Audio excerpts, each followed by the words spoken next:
Muy buenos días a todos y gracias por acompañarnos una vez más en La Voz de Vanessa Vallejo. Hoy vamos a conversar sobre la relación entre Estados Unidos y México. Obviamente tenemos un presidente Trump que es bastante particular. Ahora, él fue bastante particular en su primera administración, pero yo creo que en esta segunda administración todos se pueden dar cuenta que el presidente está, digamos que haciendo las cosas aún con más fuerza, yendo al fondo de todo. Creo que en parte eso es una consecuencia de lo que aprendió durante su primera administración. Y en política internacional, para los hispanos, y cuando uno piensa, digamos, en el continente, sin duda la relación, creo yo que más importante, o pues por lo menos dentro del top 3 de las relaciones más importantes está la relación con México.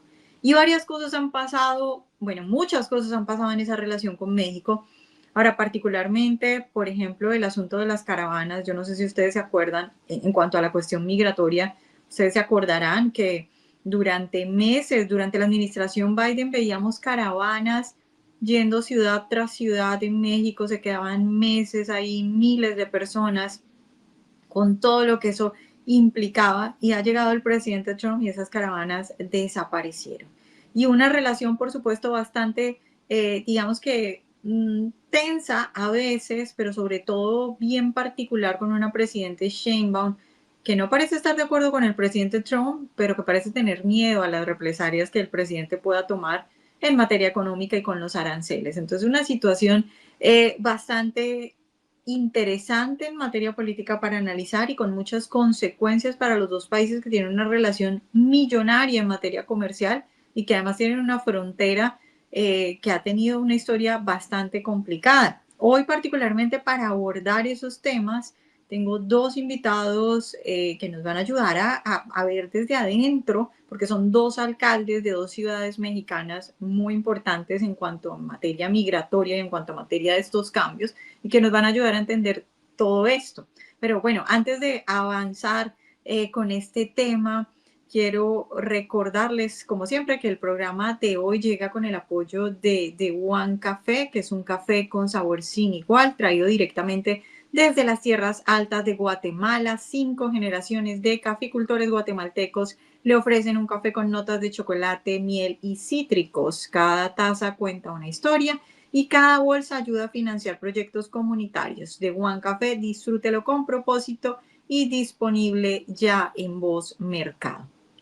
Y bueno, como les decía, tenemos hoy dos alcaldes que me senté a conversar con ellos acá en Washington porque ellos están de gira, en particular el alcalde de Chihuahua, Marco Antonio Bonilla, el alcalde de Hermosillo, Sonora, Antonio Astiazarán, y también el alcalde de Durango, José Antonio Ochoa. Estos tres alcaldes están un poco de gira en Washington intentando hablar con personas y con instituciones y en general con, digamos, sectores de la administración para fortalecer esa relación entre México y Estados Unidos, y particularmente ver cómo pueden colaborar localmente. Ellos tuvieron, por ejemplo, reuniones con el Departamento de Estado, también con Homeland Security, y varios temas importantes tratamos con ellos. Primero, el asunto de las caravanas. Ustedes van a ver primero la entrevista, les vamos a mostrar la entrevista con el alcalde de Chihuahua primero Marco Antonio Bonilla, y ahí yo le pregunto a él sobre las caravanas, porque Chihuahua fue una ciudad que durante meses tuvo que soportar, digamos, esa situación de las caravanas. Imagínense ustedes, él ya verán, pero él me habla, por ejemplo, de que en algún momento hubo alrededor de 5.000 personas en una ciudad, tan solo en Chihuahua, en medio de esas caravanas. Lo que eso implica para la gente que vive ahí, lo que eso implica para la gente que está en esas caravanas, con niños, aguantando frío, sin tener un lugar donde vivir, sino en carpas. Y cómo fue que una vez llega el presidente Trump, tan pronto llega, eso simplemente se desaparece. Ahora, luego, después de la entrevista con el alcalde de Chihuahua, ustedes van a ver la entrevista con el alcalde de Hermosillo, Sonora, Antonio Astiazarán, donde también hablamos, claro, con los dos hablamos en general de esa relación y de cómo ellos ven lo que puede pasar en México con una administración Trump que ha decidido empezar esta guerra contra las drogas, y con un presidente Trump que es capaz de hacer muchas cosas que otros presidentes no se atreven. Ustedes seguramente han estado al tanto de cómo el presidente ha nombrado varios grupos del narcotráfico como amenazas y grupos terroristas en contra de Estados Unidos, todas las nuevas estrategias, cosas que ha puesto sobre la mesa, ha hablado de que vienen ataques por tierra, estos carteles del narcotráfico, ha amenazado a la presidenta Sheinbaum y ha impuesto aranceles que incluso han ya perjudicado a muchos empresarios. Entonces, ¿qué puede lograr el presidente Trump en México? Para muchos, México es un narcoestado. Así es la situación de México. Terrible, es una situación terrible en cuanto a materia de narcotráfico. ¿Qué puede lograr Estados Unidos? ¿Y cómo están viviendo esas comunidades ahora después de, digamos que el presidente Trump ha iniciado toda esta guerra contra el narcotráfico? ¿Se ve ya algún resultado? De eso también vamos a conversar con el alcalde de Hermosillo, Sonora, Antonio Astiazarán. Y bueno, sin más, yo creo que vamos de una vez con las entrevistas. Yo creo que en general el panorama que quisiera que tuvieran en mente es que esta relación es muy interesante porque el flagelo del narcotráfico en México afecta a cualquier persona. Si yo recuerdo, por ejemplo, haber estado en México y que me dijeran, estos restaurantes de esta cuadra que usted ve, unos restaurantes muy bonitos, una zona que se veía muy linda, todos ellos tienen que pagarle a los narcotraficantes porque si no, los narcos vienen y en una noche pueden dispararle a la gente que están ahí. Eso para decir que México es un país donde todo el mundo en alguna medida convive con el narcotráfico. Es posible que el presidente Trump logre algo, y lo digo como una colombiana que vivió el Plan Colombia, donde gracias a la ayuda de Estados Unidos y por supuesto gracias al liderazgo del presidente Álvaro Uribe Vélez en Colombia, pero sin la ayuda de Estados Unidos no se hubiera podido, se logró hacer muchas cosas. Entonces, creo que me parece una oportunidad de oro porque no va a volver a existir un presidente Trump y sería una oportunidad de oro para México. Ahora, ¿hay la disposición de parte del gobierno mexicano? Pues esa es una gran pregunta, pero vamos a conversar sobre estos asuntos y más vamos con la entrevista del alcalde de Chihuahua, Marco Antonio Bonilla. Alcalde Marco Bonilla de Chihuahua, ciudad capital. Buenos días, muchas gracias por estar con nosotros. Al contrario, buenos días y gracias por recibirnos acá en Washington, D.C. Bueno, yo creo que como hace mucho tiempo no pasaba, ahorita bajo la administración del presidente Trump estamos viendo un interés particular hacia Latinoamérica y entre los países donde digamos que más se pone la atención es México, entre otras cosas pues por el narcotráfico y por la cuestión de las drogas. El presidente Trump, yo creo que desde la Casa Blanca han sido bien cordiales y cada que les preguntan sobre la relación con México, ellos dicen que la presidenta está colaborando. Le pregunto cuál es su visión y cuál es su lectura de esa, digamos, guerra contra las drogas de Estados Unidos y la relación que se ha establecido con México y con la presidenta Sheinbaum. Pues primero, yo creo que sí veo un ánimo diferente a la anterior administración federal, veo un ánimo de mucha más colaboración en esta administración federal, particularmente, por ejemplo, una de las exigencias del presidente Trump ha sido suprimir estas caravanas migratorias, ¿no? Que venían por miles cruzando todo el país de una manera pues muy indigna, peligrosa para todos los hermanos migrantes que buscaban pues llegar a los Estados Unidos a buscar asilo, refugio, y bueno, pues que entre toda la gente que venía, pues a veces venía gente, quizá los menos, pero venía gente pues con algunos problemas de antecedentes, ¿no? En sus respectivos países y luego nosotros no los estábamos identificando al momento de entrar. Entonces creo que este era un riesgo que advertía peligros en la seguridad de Estados Unidos, pero también de México. Hoy vemos esto mucho mejorado en el tema de la administración de la presidenta Sheinbaum. Veo también pues una apuesta más decidida en el tema de la persecución de los cárteles de la droga, quizá todavía insuficiente, pero veo con mayor énfasis el trabajo. Y se ven los números también, digo, se han reducido los homicidios a nivel federal, ha incrementado el número de decomisos, el tema de las capturas, se logró establecer también el tratado de poder pues extraditar algunos imputados por delitos de narcotráfico. Entonces creo que esas vistas han mejorado también la percepción que tiene el presidente Trump y los Estados Unidos del gobierno mexicano, ¿no? Y en cuanto a lo que respecta a las ciudades, bueno, pues nosotros estamos decididos a poder lograr ciudades seguras, ciudades tranquilas, para donde puedan llegar las inversiones. Para nosotros, el poder estar acá en Estados Unidos en esta agenda intensa de trabajo, hemos estado con el Departamento de Estado, hemos estado con Heritage Foundation, hemos estado con el IRI también, el International Republican Institute. Hemos estado y estaremos en un ratito con el embajador Esteban Moctezuma, el embajador de México en Estados Unidos, más tarde con Homeland Security. Es muy importante porque nuestro mayor socio comercial como Chihuahua es Estados Unidos, pero además Chihuahua, quizá algo que ustedes no saben es que es el estado que más mercancías exporta a los Estados Unidos.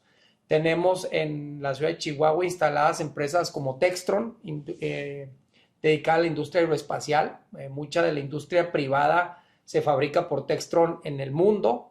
Particularmente yo diría que el 80% de los jets privados o las avionetas se fabrican en la ciudad de Chihuahua para Textron y su armado termina en la ciudad de Wichita. Tenemos la planta de motores Ford, que de ahí se va muchas veces Hermosillo al ensamblaje, ¿no? Justamente son los hermanas en gran parte con Hermosillo, en algunas otras se va al Estado de México, a Tizapán, también a su ensamblaje, y luego todo eso que se termina de ensamblar a México viene a su distribución en Estados Unidos, cruza a la frontera para su distribución en el mundo en Estados Unidos. Jabil, dedicado en gran parte a la industria médica, a tecnología muy avanzada en la industria médica, en tecnología robótica. Entonces, en la medida que nosotros mejoremos la seguridad y las condiciones en la ciudad, estamos muy convencidos que van a llegar más inversiones, se va a generar más empleo y vamos a tener una ciudad, además de segura, una ciudad con mejores oportunidades para todas y todos. Ya le pregunto por eso de la seguridad, que es bien interesante, pero antes quisiera preguntarle, porque usted mencionaba ahora lo de las caravanas.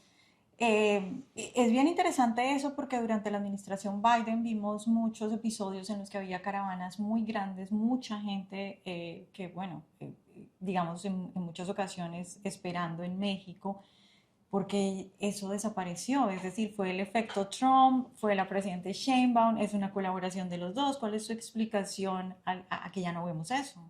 Yo creo que es en actos, ¿no? El primer acto es la exigencia del presidente Trump y el amago al mismo tiempo. Si no lo haces, pues te subo aranceles. El segundo acto es pues el acatamiento del gobierno mexicano a esta disposición que, como te digo, pues de no haberse hecho tendría implicaciones económicas fuertes para México y también para Estados Unidos, debo decirlo, porque los aranceles, lo decía hace unos ratitos, creo que a veces se pierde de vista que el producto final se concluye en Estados Unidos, en su armado, en el caso de Chihuahua, ¿no? La distribución o venta del producto final sucede en Estados Unidos, no en México. Y entonces si tú impones un arancel más alto, pues a veces es darte un balazo en el pie porque el producto final va a costar más y eso genera al final de cuentas pues crisis económica, ¿no? Mayores costos en todos los sentidos. Entonces yo creo que así fue la exigencia, fue el acatamiento y tres, fue pues ahora sí que la operación para hacer la repatriación de muchos de estos hermanos migrantes. Debo decirte que llegamos a un punto particularmente en la frontera del estado de Chihuahua, en Ciudad Juárez, a estar en una etapa de crisis humanitaria. O sea, llegamos a tener más de 50,000 migrantes. Imagínate tú un estadio de fútbol completo de migrantes, pues viviendo en las calles, ¿no? Con casas de campaña, con climas más o menos parecidos a Washington en Ciudad Juárez. Imagínate pues hermanos centroamericanos y hermanos sudamericanos, venezolanos, colombianos, nicaragüenses, hondureños, guatemaltecos, salvadoreños, que no están acostumbrados para nada a estos fríos, pues durmiendo prácticamente a la intemperie con niños, con bebés, ¿no? Entonces llegamos a estar en un momento de crisis humanitaria que hoy creo que se ve, pues ahora sí que extinta por el momento. Y sí tiene que ver mucho, como te digo, esa exigencia, pero también aquí hubo cooperación desde el lado mexicano. O sea, que usted diría que estas políticas, o esa presión de la administración Trump en cuanto a migración, incluso terminaron beneficiando a comunidades locales como Chihuahua. Sin lugar a dudas, sobre todo a Ciudad Juárez, ¿no? Que es, pues, como te digo, el paso a la frontera con El Paso, Texas, justamente, ¿verdad? Y al final de cuentas, esta determinación y esta operación del gobierno mexicano, pues, ayudó a que se destensara el tema de esta crisis humanitaria en Ciudad Juárez. Y respecto a los aranceles, ¿cómo está la situación? Porque claro, usted mencionaba todo esto de las empresas que también, o cuál es su calificación a cómo ha manejado la situación la presidenta Sheinbaum y cómo ve usted que ha afectado particularmente a su ciudad, como usted decía ahora. Bastante, como te digo, para nosotros el tema de, del comercio con los Estados Unidos es el tema en Chihuahua, ¿no? Cuando hay algún tema de, no solamente de aranceles y de incertidumbre aduanera, sino también hay un tema de inseguridad en la frontera, pues genera un impacto económico fuerte en la comunidad fronteriza, ¿no? En el estado de Chihuahua suceden 3.500 exportaciones diarias.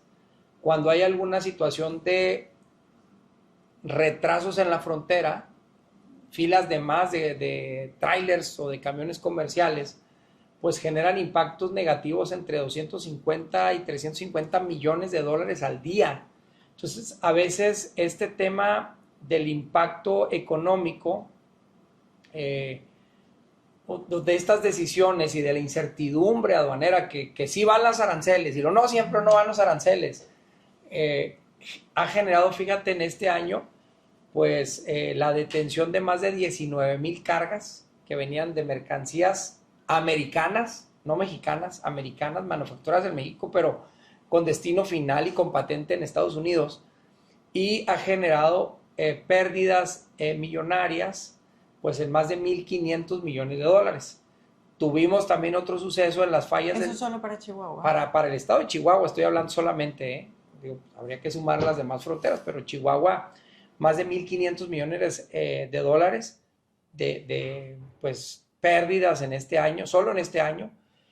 Y también derivado de las fallas en los sistemas aduaneros de la frontera norte, ha venido ocasionando pues afectaciones superiores a los 3,000 millones de dólares. O sea, esta es la implicación justamente de estar jugando a los legos, a veces desde las capitales, ¿no? O de México o de Estados Unidos, que a veces están muy lejanas a las fronteras y que a veces pues no tienen el contexto de la importancia que tiene el intercambio comercial, pues entre una región, porque realmente El Paso y Juárez, en este particular caso, en el estado de Chihuahua, pues no se deben de entender como dos ciudades o como dos países, es una misma región comercial, la verdad de las cosas.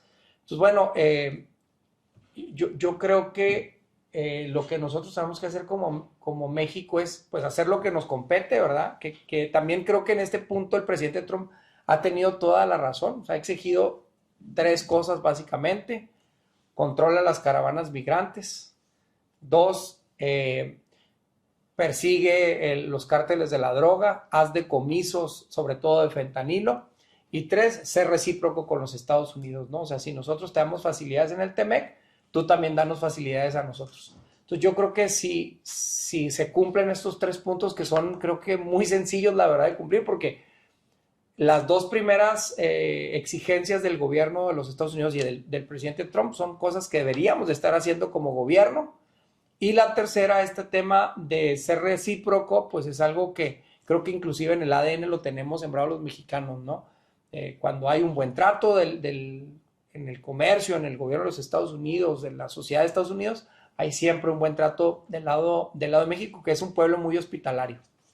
Y en cuanto a la seguridad, obviamente hemos visto noticias terribles en las últimas semanas, asesinatos de alcaldes y gente muy importante. Y también recuerdo que por lo menos acá en Estados Unidos se hizo viral una, digamos, explicación o más bien una declaración de la presidenta Sheinbaum diciendo qué quieren que haga.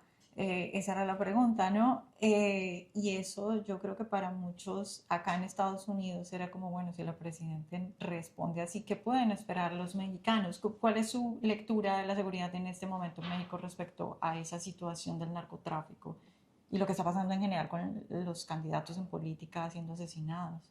Digo, y Manso fue uno, ¿eh? En este año van más de 10, si mis cálculos no me fallan. El gran tema ahí es que creo que sí estamos, hay que reconocerlo, estamos en un momento de crisis, ¿no? De crisis de seguridad. Creo que hay voluntad de la presidenta y del gobierno federal, pero creo que ha faltado recursos y estrategia. Y justamente también nosotros estamos aquí un poco por eso, ¿no? Porque creemos que la solidificación de la seguridad en México, el cambio estructural de la seguridad en México puede comenzarse desde los gobiernos locales, no solamente desde los gobiernos nacionales, ¿no? Hay ejemplos claros de policías municipales en México muy desarrolladas. En el caso de me va a permitir hablar de la mía, ¿no? De la de Chihuahua. Nuestra policía, por ejemplo, tiene la certificación CALEA, que es una certificación que tienen la mayoría de las policías americanas, o por no decir todas las policías americanas, que son procesos de detención, profesionalización, capacitación, etcétera. La policía de Chihuahua tiene hermanamiento, tenemos capacitaciones constantes con policías americanas, con Pueblo Colorado, con Aurora, con El Paso, Texas, y particularmente tenemos un convenio de hermanamiento, es decir, la policía de Chihuahua es policía hermana de la policía de Nueva York, ¿no? Y esto me ha permitido enviar policías de Chihuahua a capacitar, imagínate, por 3 semanas a la policía de Nueva York en temas de combate al terrorismo, en temas de todo el tema de despliegue táctico, en operaciones especiales, del tema de investigación, el tema de identificación de cárteles de la droga o delincuencia organizada. En eso se está preparando la policía de Chihuahua hoy. Entonces, si logramos entender y hacer entender al gobierno federal estadounidense, a los gobiernos también estatales y locales de Estados Unidos, de las ciudades, que una de las claves es fortalecer de mejor manera a las policías municipales de México, darles competencias a las policías municipales de México. No me refiero a competencias legales, esas no le corresponden a Estados Unidos. Me refiero a competencias materiales, ¿no? A competencias operativas. Podemos lograr que desde las ciudades se pueda detener el tráfico de la droga. Y yo quisiera decirte, por ejemplo, qué hemos hecho en este tema en la ciudad de Chihuahua. Fíjate, en el tema de decomisos de drogas, te platico, hemos logrado que solo este año, solo en el 2025, más de 4 millones de dosis no hayan llegado a los Estados Unidos, de las cuales más de 2,000 dosis corresponden a fentanilo, por ejemplo, que lograron decomisarse en la ciudad de Chihuahua por la mesa de coordinación estatal, la policía estatal, las corporaciones federales y la policía municipal de Chihuahua trabajando con ellas de la mano. Y esto significa, imagínate, una pérdida de casi 21 millones de dólares de ganancia para los cárteles de la droga. Entonces creo que si se logra o si logramos como alcaldes hacer entender que una de las fortalezas de poder lograr blindar de mejor manera la frontera es fortalecer las competencias de las policías fronterizas, es una ganancia, es un ganar-ganar para Estados Unidos y es un ganar-ganar para México. Pues muy interesante, muchas gracias, No, alcalde, por todas sus apreciaciones. Con mucho gusto. Bueno, pues esa era la entrevista con el alcalde de Chihuahua, Marco Antonio Bonilla. Como ustedes ven, bien interesante, como él dice, él reconoce una disposición del gobierno mexicano, pero él dice, claro, primero estuvo el acto del presidente Trump de decir no más caravanas, esto se tiene que acabar, y la amenaza, por supuesto, de los aranceles. Otra cosa muy interesante que él señala es cómo esos aranceles han tenido efectos pues muy difíciles para los empresarios y para ciudades en México, no solamente Chihuahua, sino otras ciudades, pero particularmente Chihuahua, que como ustedes escucharon, tiene una relación empresarial bien importante con Estados Unidos. Y hay una cosa muy graciosa y creo que es de resaltar porque me parece una de las cosas más interesantes en materia económica cuando se habla de aranceles.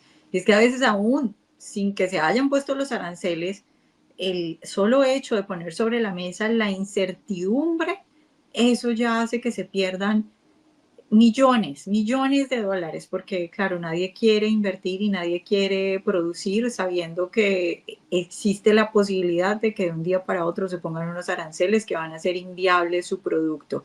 Entonces, definitivamente eso el presidente Trump lo ha entendido muy bien porque él mismo es empresario, esa es su carrera. Y por eso es que el presidente Trump utiliza esta herramienta para lograr cosas como las que ha logrado de desaparecer las caravanas. Y ahorita vamos a ir con la entrevista al alcalde de Hermosillo, Sonora, el alcalde Antonio Astiazarán. Y con él creo que nos vamos a enfocar en un asunto muy interesante y es esa seguridad local. Es qué se puede hacer desde las comunidades y cómo están trabajando los alcaldes, que a mí en realidad me parece una discusión bien interesante hablar con esas autoridades locales y sobre todo cuando esas autoridades locales se están enfrentando no al crimen del delincuente que saca un cuchillo y roba un celular, sino a estructuras narcotraficantes con todo el dinero y con todo el poder. Entonces, sin más, pues los dejo con esta entrevista en la que, entre otras cosas, nos enfocamos en seguridad y en qué se puede hacer en materia local. Este es el alcalde de Hermosillo, Sonora, Antonio Astiazarán. Antonio Astiazarán, alcalde de Hermosillo, buenos días, gracias por acompañarnos. Al contrario, Vanessa, gracias por la oportunidad. Muy contento de estar por acá visitándolos en Washington. Bueno, pues yo creo que la relación con México siempre ha sido muy importante para Estados Unidos. Ahora bien, en este momento yo creo que es una situación particular por la decisión que ha tomado no solo el presidente Trump, sino la particularidad de que tenemos un Departamento de Estado con un Marco Rubio a la cabeza, que yo siempre he dicho que es el republicano que durante años le ha explicado al partido qué es lo que pasa en la región. Entonces, con un Departamento de Estado así, cambia, digamos, la cosa, porque ellos definitivamente sí saben qué es lo que está pasando en la región. Esta política hacia las drogas o esta guerra contra las drogas, ¿cuál es su lectura de cómo se ha manejado desde esta administración y de cómo lo están manejando desde México? ¿Cuál es la situación, cómo usted la analiza en este momento, cómo está la situación actual de esa guerra contra las drogas en cuanto a México? Bueno, yo diría en primer lugar que sin duda tanto el narcotráfico como el tráfico ilegal, por ejemplo, de personas que llegan a México o que vienen a los Estados Unidos, son problemas que compartimos. Por lo tanto, la solución en torno a estos temas también tiene que ser una solución compartida.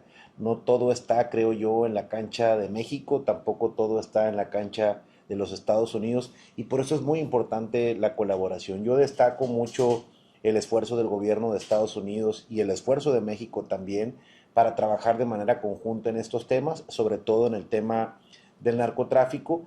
Y una de las razones por las cuales estamos hoy aquí en Washington es para hacerle ver a fundaciones, a organizaciones internacionales, a la comunidad hispana que se encuentra viviendo en los Estados Unidos, que sí hay una manera distinta de cambiar las cosas y que esta pasa, entre otras cosas, por una solución desde lo local. A veces queremos construir un cambio importante en nuestro país o en el México o en el mundo de arriba hacia abajo. Y nosotros creemos que en temas tan importantes como por ejemplo la seguridad se va a dar cuando logremos pacificar regiones de nuestro país a partir precisamente del fortalecimiento de las instituciones. Y yo creo que en lo general esta colaboración que se ha dado, que es muy buena, insisto, porque se ve reflejada también en los números en cuanto a la reducción, sobre todo de los homicidios dolosos en nuestro país, tiene mucho que ver con este esfuerzo conjunto que está haciendo Estados Unidos y México para poderlo lograr. Bueno, yo como colombiana tengo, digamos, una visión particular de esto porque en Colombia estuvo a punto de caer completamente en las manos del narcotráfico. Cuando llega el presidente Álvaro Uribe Vélez al poder, se inicia lo que se llamó Plan Colombia, que fue en realidad una cooperación impresionante con Estados Unidos, y si no fuera por Estados Unidos, pues Colombia no hubiera sobrevivido a esa época. Pero eso implicó muchas cosas, implicó tanto presidentes como alcaldes como gobernadores completamente dispuestos a colaborar en absolutamente todo lo que Estados Unidos decía. Ahora, México durante mucho tiempo ha sido, todo el mundo lo ve como un país lamentablemente muy tomado por el narcotráfico. Hay mucha gente que se atreve a decir que es un narcoestado. Eh, y digamos que muchos expertos dicen que la única forma de que México algún día pueda acabar con ese flagelo sería definitivamente tener la voluntad y la ayuda de Estados Unidos. ¿Hasta qué punto en este momento usted ve que se está permitiendo esa ayuda de Estados Unidos? ¿Qué se podría hacer para de verdad hacer un plan? Porque es una oportunidad única tener a un presidente Trump con esas ganas de ayudar y acabar con el narcotráfico. ¿Qué otras puertas se pueden abrir o qué se puede hacer desde México o qué pidieran ustedes a Estados Unidos para eventualmente lograr un resultado así como el que se logró en Colombia, donde se redujo casi al mínimo en esa época? Obviamente ya volvimos a lo que estamos, pero en esa época fue un plan milagroso. Sí, me tocó incluso a mí en algún momento visitar Colombia, tu país, tu tierra, muy bonita, por cierto, Colombia, y me tocó incluso platicar en algún momento con el expresidente Álvaro Uribe y otros personajes que también estuvieron muy involucrados en este plan que platicas. Y yo creo que efectivamente tenemos que entender que todas y todos nos necesitamos. Es decir, por más esfuerzos que haga el gobierno federal de México en torno a un tema como es atender la inseguridad que hoy padecemos, si esta no viene acompañada con el compromiso de gobiernos estatales, de gobiernos municipales, con la colaboración del gobierno también de los Estados Unidos, pues sin duda que va a estar condenada al fracaso. Y parte de las razones por las cuales hoy estamos aquí es precisamente por eso, porque creemos, y esta es una diferencia importante con respecto a la visión que tiene quizás en este momento el gobierno federal de México, que no puede construirse la paz en México a partir de debilitar las policías locales.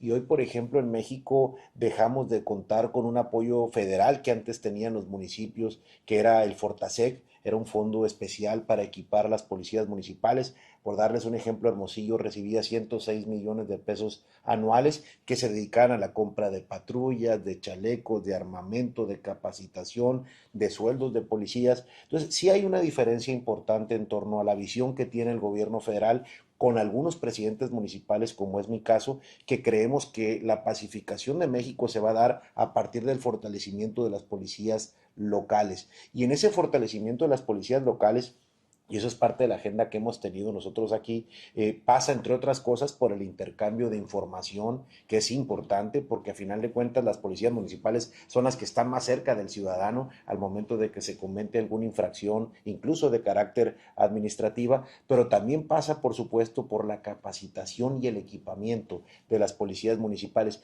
Y ahí es donde yo creo que tenemos un gran reto y ahí es donde yo veo un área de oportunidad importante para generar esa sinergia con agencias estadounidenses que nos permitan, como sucedía antes, que elementos de la policía de Hermosillo puedan venir aquí a Estados Unidos a recibir capacitación, certificación, que podamos lograr iniciativas como en su momento fue el Plan Mérida para fortalecer el equipamiento de las policías municipales en México, y creemos que esto es parte también de la solución. Creo que no todo en términos de solución, pensando en una relación quizás entre gobiernos federales, está en ese nivel. Creo que es bien importante también desdoblarlo a nivel de gobiernos estatales y municipales. O sea que ustedes en Hermosillo han recibido como una reducción del presupuesto para la policía Una local. reducción importantísima, Ajá. un corte total ¿Cuál es la presupuestal del explicación 2000. de eso desde el gobierno federal? Pues la explicación del gobierno federal fue que en su momento ese recurso era importante para constituir la Guardia Nacional o para fortalecer al ejército mexicano. Entonces el dinero que antes se iba a los municipios ahora se está destinando a instituciones de carácter central que en teoría pues buscan financiar también parte del combate al narcotráfico y la inseguridad. Pero yo insisto, no puedes pacificar tú un país si debilitas a las policías municipales, y parte de nuestro planteamiento que hemos hecho como presidentes municipales, en el caso específico, por ejemplo, de Chihuahua o de Hermosillo o muchos alcaldes de ciudades capitales del país, es que podemos pacificar México en la medida en que fortalezcamos a las policías municipales, y eso es mucho el planteamiento que hemos venido haciendo. Ya, ¿cómo ve la situación en cuanto a justicia en México? Porque normalmente cuando uno ve un país azotado por el narcotráfico, a veces puede ser que se hagan buenos resultados en cuanto a la policía y en el terreno, pero si luego esos capturados son liberados, pues no es mucho de lo que sirve. ¿Cuál es la situación de la justicia en México, particularmente en Hermosillo? No sé cómo ve usted esa situación. Bueno, yo creo que efectivamente de nada nos sirve la persecución del delito si no hay un buen estado de derecho. Nosotros recientemente vivimos a iniciativa del gobierno federal y de Morena un cambio importante en la composición del Poder Judicial. Se promovió el cambio de las ministras y ministros de la de la Suprema Corte de Justicia y de magistrados, de jueces. A partir de una iniciativa que tuvo el gobierno federal, cambiaron la constitución para poderlo hacer e impulsaron pues el voto popular para poder elegir a jueces, magistrados, ministras y ministros. Yo en lo personal debo decirles que siempre me opuse a esta iniciativa, no sin dejar de reconocer que efectivamente había muchas cosas que hacer, como las hay todavía, para mejorar la impartición de justicia en nuestro país. Pero ¿cómo vas a legitimar a una Suprema Corte de Justicia que fue electa, las ministras y ministros, por menos del 10% del padrón electoral que teníamos? Entonces, a mí me parece que un esfuerzo que puede ser muy válido, muy legítimo, de poder, a través del voto popular, elegir a jueces o ministros de la Corte, pues pierde legitimidad en el momento que se promueven, por ejemplo, para jueces de la Suprema, para jueces del Poder Judicial, a gente que no tiene experiencia, que no tiene la capacidad, que no ha acreditado tener los conocimientos que sean indispensables para hacerlo. Entonces, yo a partir de esa oposición que eventualmente tuve, pues solamente hago votos para que eventualmente estos cambios que fueron hechos al Poder Judicial, pues nos sirvan para eso, para poder garantizar el Estado de Derecho, que hoy por hoy, hay que decirlo, tiene mucho camino por recorrer. Y una de las noticias de esta semana creo que es la renuncia del fiscal general y digamos que todos los rumores que hay alrededor de eso, la petición de que se explique qué es lo que está pasando. ¿Usted cómo ve esos, digamos, presiones o, digamos, discusiones alrededor de esa situación? Bueno, la información que tengo, pues es la información que es pública, que fue invitado el fiscal a una embajada.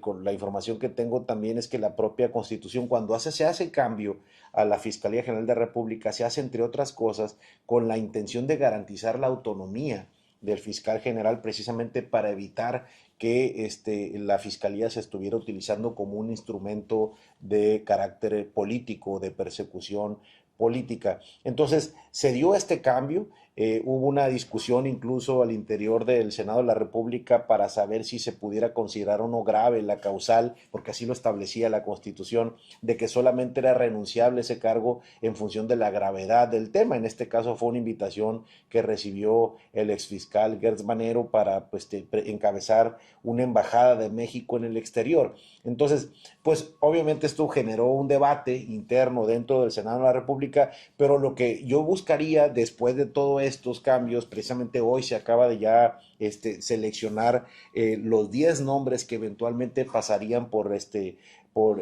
para poder construir la terna desde el Senado de la República en colaboración con Presidencia de la República para poder elegir. Yo buscaría que quien sea electa o electo para este cargo, en primer lugar, cuente con los conocimientos y por otro lado garantice esta autonomía que es bien importante para poder avanzar en materia de seguridad de nuestro país. ¿Y usted siente que las cosas parecen apuntar a eso o le da desconfianza en los nombres que ha visto?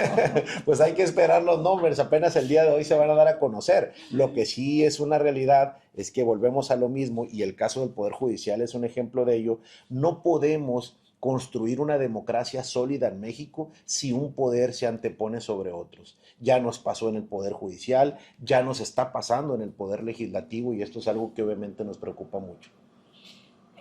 ¿Cómo es, a ver, cómo es para explicarle a los hispanos que de pronto ven esas noticias tan violentas de México, cómo es vivir en la oposición en México, en un país donde a toda hora matan gente? Es decir, el, el miedo, hay como un ambiente de miedo entre la gente que vive en la oposición o digamos que las cosas ya se han normalizado por todo el tiempo que México ha vivido esto? Yo creo que a final de cuentas tiene mucho que ver en el contexto el que vive cada persona, cada autoridad, cada responsable de cualquiera de los niveles de gobierno. Yo, por ejemplo, la mitad de los presidentes o las presidentas municipales de las ciudades capitales del país, como es el caso de Hermosillo, Chihuahua y otros más, la mitad de esos alcaldes o alcaldesas no son de Morena, son de partidos políticos distintos a Morena, como es el caso del PAN, el PRI, Movimiento Ciudadano, que lograron ganar en un contexto ciertamente complejo en cuanto a la competencia electoral, porque las condiciones de equidad no se están dando, y eso es una realidad. Sin embargo, yo reconozco mucho, por un lado, la ciudadanía, que ha sido muy participativa para poder salir a votar, y por otro lado, obviamente, la capacidad de quienes han logrado, a pesar de esa adversidad, ganar una elección. En el caso mío, yo fui electo en el 21, del 24 tuve la oportunidad de volver a competir y fui reelecto por la población de Hermosillo para seguir al frente de la administración municipal, es decir, estaré del 21 al 27 como presidente municipal. Y en el caso nuestro de Hermosillo, por ejemplo, yo lo que le puedo decir es que vivo con mucha tranquilidad, porque Hermosillo hoy por hoy, de todas las ciudades capitales del país, la que más ha logrado bajar la percepción de inseguridad. Hemos logrado bajar en más de 20 puntos porcentuales la percepción de inseguridad. Entonces, a lo que voy es que generalizar, diciendo todos deberíamos de vivir en miedo, pues yo creo que mucho depende obviamente de las condiciones de la región del país, y obviamente, como yo siempre lo he dicho con mi familia, ¿no? El que nada debe, nada teme. Finalmente creo que eso también ayuda para poder vivir con la conciencia tranquila, aunque efectivamente hay un riesgo que es real, y lo vimos en el caso de Carlos Manzo, Vanessa, en donde pues un presidente municipal con el valor, con el coraje, con la determinación de poder denunciar a quienes en su momento se estaban apoderando en materia delictiva de esa región, pues pagó las consecuencias lamentablemente con su vida, ¿no? Y esa reducción que usted mencionaba ahora, ¿está asociada, usted cree, con operativos frente al narcotráfico o específicamente con qué tipo de crimen o por qué se ve esa reducción de la percepción de Sí, inseguridad? yo creo que por varios factores. Uno de ellos, que creo que es el más importante, porque cuando yo entré como presidente municipal, yo entré en el 21, en el 22 fue el primer, cuando desaparece este fondo que estábamos platicando. Hermosillo recibía 106 millones para equipamiento en seguridad, hoy recibe 0 pesos. Sin embargo, yo hice la campaña para presidente municipal en un carro eléctrico, y yo sabía perfectamente bien el ahorro que puedes tener tanto en gasolina como en refacciones y talleres con vehículos eléctricos. Entonces, de 70 patrullas que tenía Hermosillo, dimos un brinco a 300 patrullas en un solo año, de las cuales 220 fueron 100% Exceso eléctricas, eléctrico. y eso nos permitió precisamente hacer más con menos. Entonces, eso logró que mucha gente viera más patrullas en la calle y que Mm. bajáramos mucho el tiempo de espera. Antes llamaba al 911 una persona, tenía que esperar 40 minutos. Después de esta medida que tomamos, estamos promediando en 10 minutos, y luego eso fue tan exitoso que hoy por hoy ya no son 300, sino 350 patrullas, todas 100% eléctricas. Tenemos en Hermosillo la flotilla más grande del mundo de patrullas eléctricas, y también obviamente eso ha bajado todavía más. Ahorita estamos promediando 5 minutos el tiempo de respuesta para la atención de una llamada de emergencia. Pero todo esto, Vanessa, que les platico, pues fue con recursos del municipio. Es porque no tenemos en este caso el apoyo que deberíamos de tener en materia de equipamiento y por seguridad.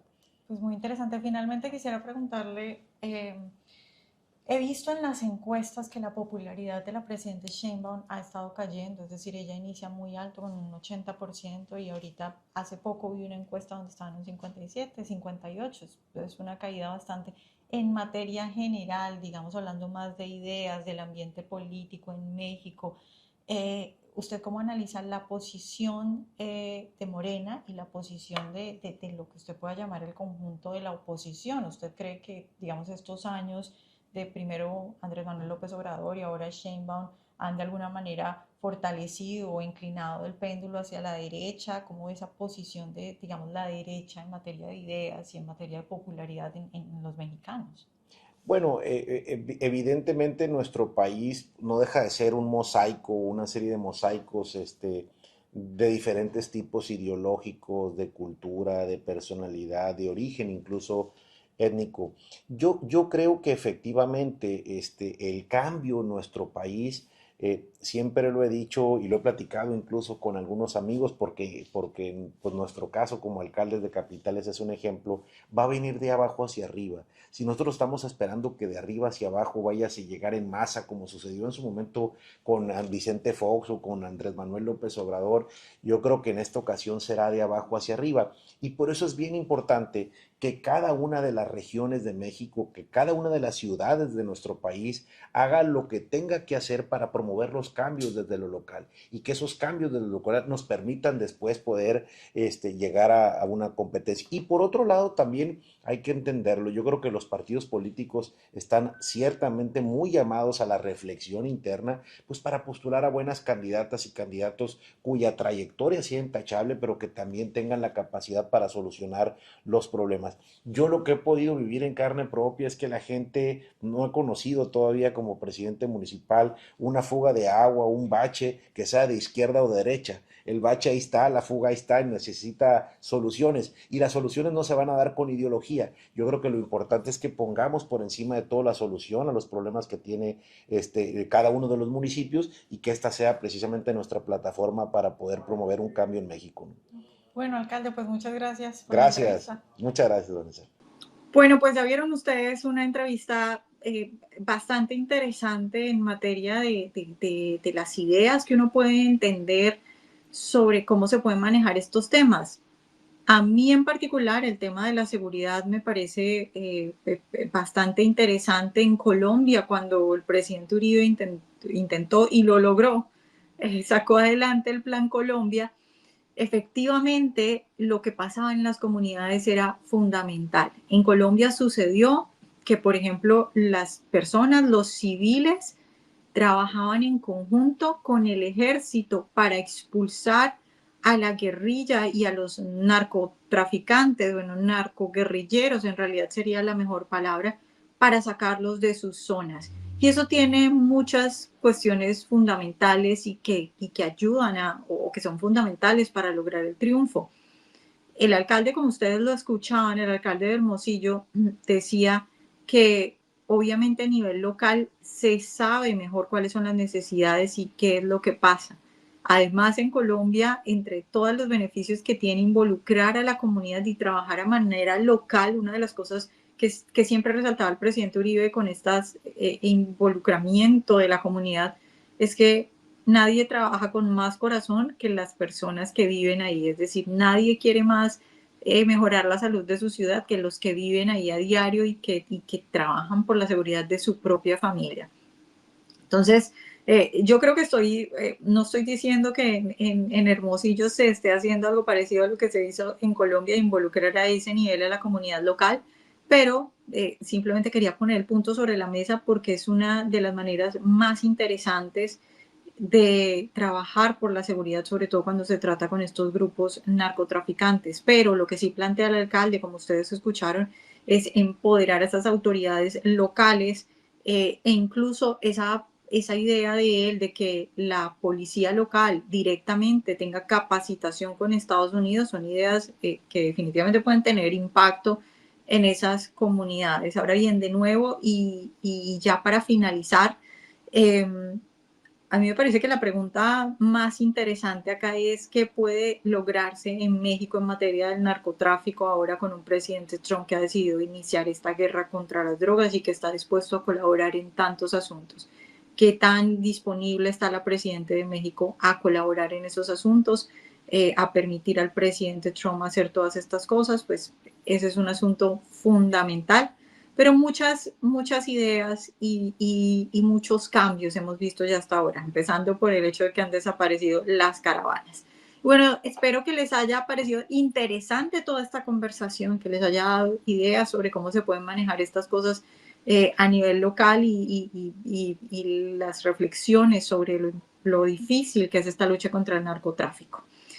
Por supuesto, antes de despedirme, les recuerdo que vayan y visiten nuestro portal salud.voz.us, que es este nuevo servicio de salud que les ofrecemos a ustedes. Lo que van a encontrar acá en salud.voz.us es un servicio de salud con planes que van desde solo $1 al día y que le permiten tener consultas médicas virtuales y en persona, servicios como análisis de laboratorio con descuento y más de 400 medicamentos esenciales totalmente gratis. Vayan y visiten salud.voz.us para que estén al tanto de estos servicios que lo pueden ayudar en su vida cotidiana. Y por supuesto también recordarles que descarguen nuestra aplicación donde está todo nuestro contenido, incluyendo los podcasts, pero también las noticias, los análisis y los reportajes.